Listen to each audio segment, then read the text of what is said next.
Hello everyone, very welcome to my channel. तो इस video में आज हम most important PGT PYQ solve करने जा रहे हैं। आप सभी जानते हैं कि पीजीटी की वैकेंसी आ चुकी है यूपी में, तो उसके लिए आप सभी ने फॉर्म भी भर दिया होगा। जिसने नहीं भरा वो भर रहे होंगे।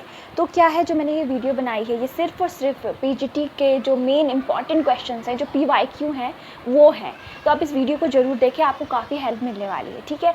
पर ऐसा भी नहीं है कि अगर कोई अदर एग्ज़ाम की तैयारी कर रहे हैं, लाइक नेट की कर रहे हैं या फिर किसी और एग्ज़ाम्स की कर रहे हैं जो कि सोशियोलॉजी बेस्ड है, तो आप भी इस वीडियो को ज़रूर देखें। वैसे तो पीजीटी पीवाईक्यू मैंने इसलिए रखे हैं क्योंकि अभी उसकी वैकेंसी आई है, आप लोगों को काफ़ी तैयारियाँ भी करनी होंगी, है ना।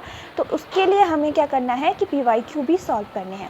तो चलिए आज स्टार्ट करते हैं अपनी वीडियो को और देखते हैं कि किस तरीके के क्वेश्चंस पूछे जाते हैं।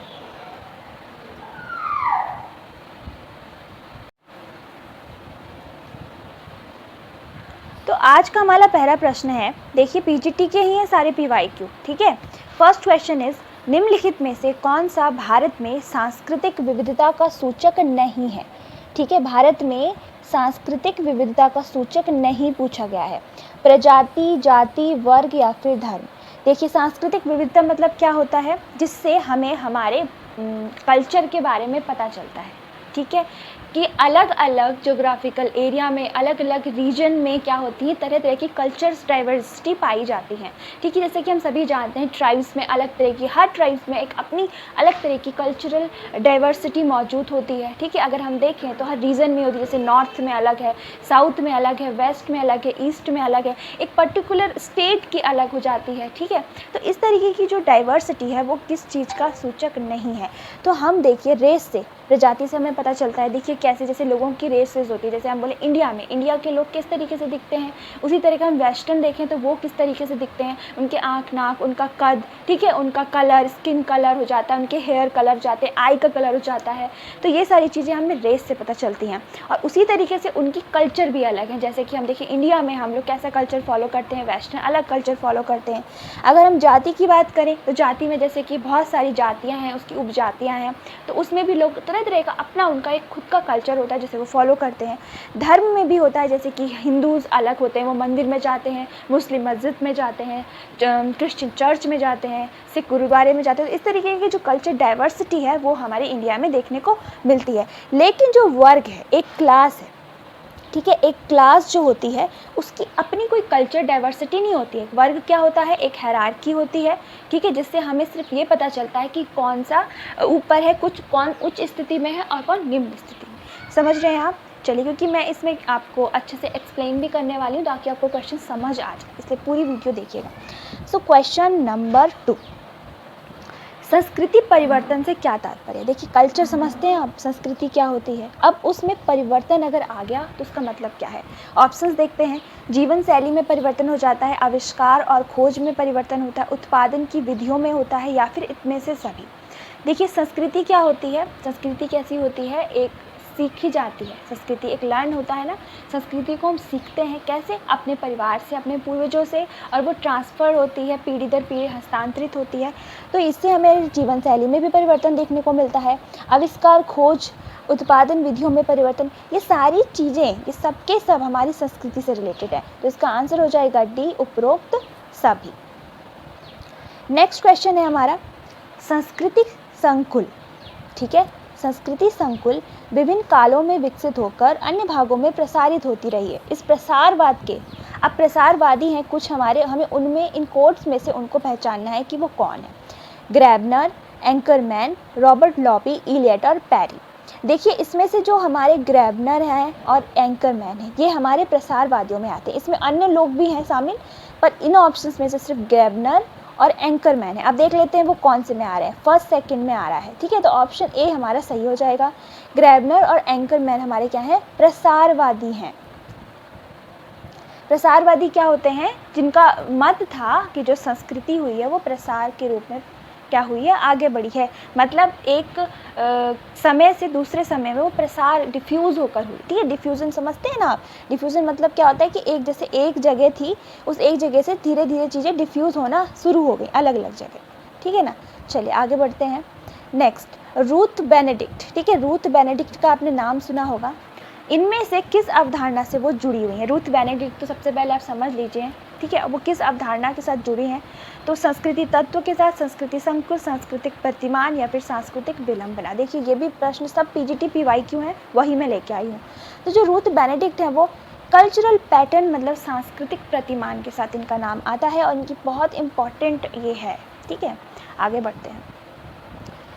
अच्छा, किस विचारक का ये मानना है कि मानव के संपूर्ण पर्यावरण में मनुष्यकृत पर्यावरण को घटा देने से जो बचता है वही प्राकृतिक है? तो भाई ये एक डेफिनेशन बोल लो, एक कोटेशन बोल लो, तो ये ऐसे प्रश्न पूछे जाते हैं। तो कौन ये मानते थे? तो वो मानते थे हंटिंगटन। इसमें आपको समझने वाली बात नहीं है, ये इनका कोट है, बस आपको इसे याद रखना है कि वो ये मानते थे कि जो मानव है उसका जो संपूर्ण पर्यावरण है, ठीक है, अगर उसमें से हम मनुष्यकृत पर्यावरण को हटा दें तो जो लास्ट में बचेगा वो नेचुरल होगा या फिर प्राकृतिक होगा। Next question is ecofeminism. Ecofeminism के विकास का मुख्य आधार क्या है? इकोफेमिनिज्म क्या होता है? ठीक है, आपने ये टर्म बहुत जगह सुना होगा। अब इसका मतलब पूछा है, इसका आधार पूछा है। औद्योगिक समाज में वन उन्मूलन, स्त्रियों का जीवन एवं प्रकृति से उनका संबंध, प्रदूषण और पर्यावरणीय पतन या फिर वैश्विक ऊष्मीकरण। तो इकोफेमिनिज्म जो है ये रिलेटेड है हमारा स्त्रियों का जीवन एवं प्रकृति से उनका संबंध। समझ रहे हैं आप कि मतलब स्त्रियों का जो जीवन है और जो प्रकृति है उनसे उन दोनों का आपस में क्या है, एक संबंध पाया जाता है। उसी कॉन्सेप्ट को हम इकोफेमिनिज्म कहते हैं। जैसे कि वंदना शिवा है, उन्होंने इन पर काम किया है। आगे बढ़ते हैं। सामाजिक स्तरीकरण का अध्ययन है क्या? ठीक है, सामाजिक स्तरीकरण में क्या आता है? सामाजिक समस्याओं का अध्ययन करते हैं, सामाजिक अन्याय का, सामाजिक असमानताओं का या फिर सामाजिक विघटन का। तो ध्यान रखना, स्तरीकरण मतलब क्या होता है? समाज को स्तरों में या फिर एक लेयर्स में डिवाइड कर देना ताकि लोगों की हमें परिस्थिति का पता लग सके, उनका संस्तरण का पता लग सके। ठीक है, तो असमानताओं का पता लगता है हमें, जैसे कि हम एक हायरार्की में बांट देते हैं, सबसे ऊपर अलग आते हैं लोग, ठीक है, सबसे नीचे अलग आते हैं, तो ये जो हायरार्की क्रिएट हो जाती है इससे हमें असमानताओं का पता लगता है। नेक्स्ट क्वेश्चन है हमारा, सामाजिक स्तरीकरण का आधार हम किसे कहेंगे? आधार की बात हो रही है, किस चीज़ से मतलब हमें पता लगता है? तो वर्ण से, जाति से, शक्ति से या फिर उपयुक्त सभी से। तो बिल्कुल इसका आंसर हो जाएगा ऑप्शन नंबर डी, उपयुक्त सभी से। सामाजिक स्तरीकरण में वर्ण कैसे? जैसे हम सभी जानते हैं कि हमारे पहले 4 वर्ण मौजूद थे ना? कौन कौन से थे 4 वर्ण? ब्राह्मण, क्षत्रिय, वैश्य और शूद्र। तो स्तरीकरण कैसे पता चला इससे? जैसे कि हम सब जानते हैं कि अगर हम एक ट्राइंगल ड्रॉ करते हैं तो सबसे ऊपर जो आते हैं वो ब्राह्मण आते हैं, फिर आते हैं हमारे क्षत्रियास, फिर आते हैं वैश्य और सबसे लास्ट में आते हैं हमारे शूद्रास। तो ये आप देख लीजिए ना, एक हायरार्की बन गई, कि स्तरीकरण बन गया, तो उसका आधार एक वर्ण भी हो गया। नेक्स्ट अगर हम जाति की बात करें, जैसे मैंने अभी आपको पहले बताया कि सबसे पहले कुछ जातियाँ होती हैं जिन्हें हिंदू समाज में उच्च स्थान मिला है, किसी को निम्न स्थान मिला है। उस तरीके से जातियाँ अपने आप में एक स्तरीकरण का आधार है। शक्ति कैसे है? तो जैसे कि हम मानते हैं कि जैसे कि आज ही देख लीजिए, आज जो हमारे इंडिया के प्रेसिडेंट हैं या फिर प्राइम मिनिस्टर है, उनकी पावर एक अन्य नागरिक से ज़्यादा है, तो वो ऊंची स्थिति में आएंगे, मतलब सामाजिक स्तरीकरण में उनका जो पद है वो अन्य लोगों से ऊंचा है। तो शक्ति के आधार पर भी स्तरीकरण हमें देखने के लिए मिलता है। तो इसका आंसर हो जाएगा ऑप्शन नंबर डी। नेक्स्ट है, सामाजिक स्तरीकरण एक सृजनात्मक ज़रूरत मतलब एक फंक्शनल नेसेसिटी है। ये किस विद्वान ने कहा था कि सामाजिक स्तरीकरण है जो एक फंक्शनल नेसेसिटी है? ग्राहट लैंस्की ने, आर.के. मर्टन ने, किंग्सले डेविस ने या फिर लुइस कोल्सन ने? तो देखिए इसका आंसर हो जाएगा किंग्सले डेविस। अब देखिए क्यों? क्योंकि जो किंग्सले डेविस हैं उन्होंने सामाजिक स्तरीकरण का संरचनात्मक प्रकारवादी आधार बताया था। उन्होंने बताया था कि समाज में जो स्तरीकरण है वो आवश्यक है, एक फंक्शनल नेसेसिटी है, क्योंकि उन्होंने ये बोला था कि अगर समाज में सामाजिक स्तरीकरण नहीं होगा तो समाज में असमानताएं होंगी, है ना? आप देख सकते हैं जैसे कि अगर समाज में कोई ऊपर ना हो, कोई नीचे ना हो, ठीक है, तो उससे क्या हो जाएगा, सब अगर इक्वल होंगे तो किसी को ना हम रिवॉर्ड दे सकते हैं, ना सब इक्वल अगर लाइन पे आ जाएंगे तो उस तरीके से समाज कैसे चलेगा, है ना? तो एक स्तरीकरण होना बहुत ज़रूरी है, एक फंक्शनल नेसेसिटी होना बहुत ज़रूरी है। चलिए आगे बढ़ते हैं। क्वेश्चन दूसरा क्वेश्चन, भारतीय परिवार, ठीक है, माता पिता अपनी पुत्रियों को ससुराल में उत्तम पत्नी या फिर पुत्री के रूप बनने के लिए तैयार करते हैं। ये किसका एक उदाहरण प्रस्तुत किया गया है? समाजीकरण का पुनर्समाजीकरण, प्रौढ़ समाजीकरण या प्रत्याशित समाजीकरण? तो बिल्कुल इसका आंसर हो जाएगा प्रत्याशित समाजीकरण, मतलब एंटीसिपेटरी सोशलाइजेशन। इसका मतलब ये होता है कि अभी हम सदस्य नहीं हैं, पर हम जानते हैं कि भविष्य में हमें वहाँ वो काम करना है, तो अभी से हम उसकी तैयारी करते हैं। जैसे कि एक और एग्जांपल है इसका, जैसे कि लोग किसी को आर्मी में ज्वाइन करना है, तो वो पहले से उसकी प्रिपरेशन करने लगे। वो जानता है कि अभी वो उसका सदस्य नहीं है, पर वो एक प्रत्याशित समाजीकरण करता है, मतलब तैयार होता है फ्यूचर के लिए। और ये कॉन्सेप्ट किसने दिया था ये भी पता होना चाहिए। तो ये कॉन्सेप्ट दिया था हमारे R.K. मॉर्टन ने, ठीक है, एंटीसिपेटरी सोशलाइजेशन का। चलिए आगे बढ़ते हैं। समाजीकरण वह सीखना है जो सीखने वाले की सामाजिक भूमिका को निर्वाह करने योग्य बनाए। समाजीकरण की ये व्याख्या किसने की? ये एक डेफिनेशन है, ठीक है, डेफिनेशन पूछी जाती है। तो ये कौन सी डेफिनेशन है कि समाजीकरण के बारे में बताया गया है, सोशलाइजेशन के बारे में बताया कि समाजीकरण मतलब होता है सीखना, जो सीखने वाले की जो सामाजिक भूमिका को निर्वाह करने योग्य बनाती है, कि हमें किस तरीके से समाज में व्यवहार करना है, अपनी भूमिकाएं निभानी है। तो Morton, Davis, Gillin and Gillin, Johnson, तो जो जॉनसन है, जॉनसन ने ये परिभाषा दी थी। नेक्स्ट है जो G.H. मीड है, ठीक है, उनके लिए जो सामान्यीकृत अन्य है, महत्वपूर्ण अन्य है, वो किसके सृजन करता है, मतलब जो जनरलाइज अदर और जनरलाइज मी उसकी बात करते हैं, वो क्या है? आई है, मी है, ईगो है या फिर सुपर ईगो है?